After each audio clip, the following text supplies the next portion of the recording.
ये बड़ी मुर्गी हर रोज अपने ही अंडों को उठाकर जंगल के किनारे बसे एक पुराने खंडहर में रख देती थी। उस खंडहर में एक खतरनाक सांप रहता था। जैसे ही मुर्गी अंडे रखती, सांप पल भर में रेंग कर आता और उन अंडों को निगल जाता। मुर्गी वापस अपने खाली घोंसले में आकर घंटों बैठी रहती और बिना आवाज किए रोती रहती। ये सिलसिला कई महीनों से चल रहा था। मुर्गी समझ नहीं पा रही थी कि वो खुद ऐसा क्यों कर रही है, जैसे किसी ने उसे मजबूर कर रखा हो। एक दिन वही सांप 4 बच्चों को जन्म देता है। बच्चों के पैदा होते ही सांप की भूख कई गुना बढ़ जाती है। इधर मुर्गी अपने घोंसले में थक कर सोई हुई थी। भूख से पागल सांप घोंसले तक पहुंचता है और सोई हुई मुर्गी को ही अपना निवाला बना लेता है। कुछ देर बाद मुर्गा पति खाने के लिए एक लाल टमाटर लेकर घोंसले में आता है। जैसे ही वो घोंसले में सांप को देखता है, उसके पंख कांपने लगते हैं और सांसें थम सी जाती हैं। उसी पल उसके दिल में बदले की आग जल उठती है, लेकिन वो जानता था कि वो अकेले उस सांप से नहीं लड़ सकता। मदद के लिए वो जंगल की सबसे तेज शिकारी चील के पास जाता है। मुर्गा चील को पूरी कहानी सुनाता है। जैसे ही चील सांप का नाम सुनती है,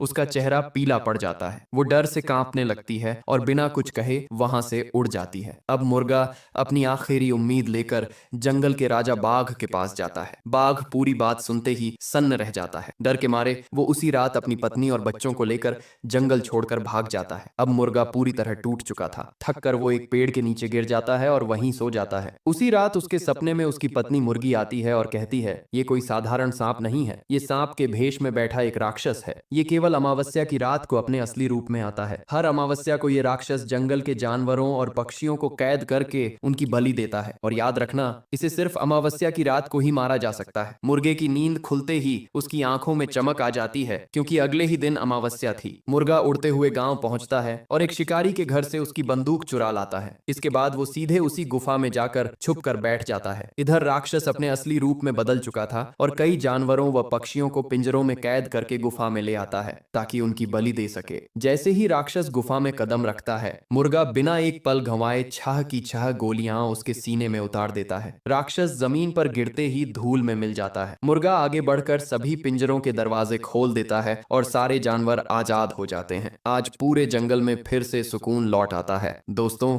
इस बहादुर मुर्गे के लिए लाइक और सब्सक्राइब जरूर कर देना,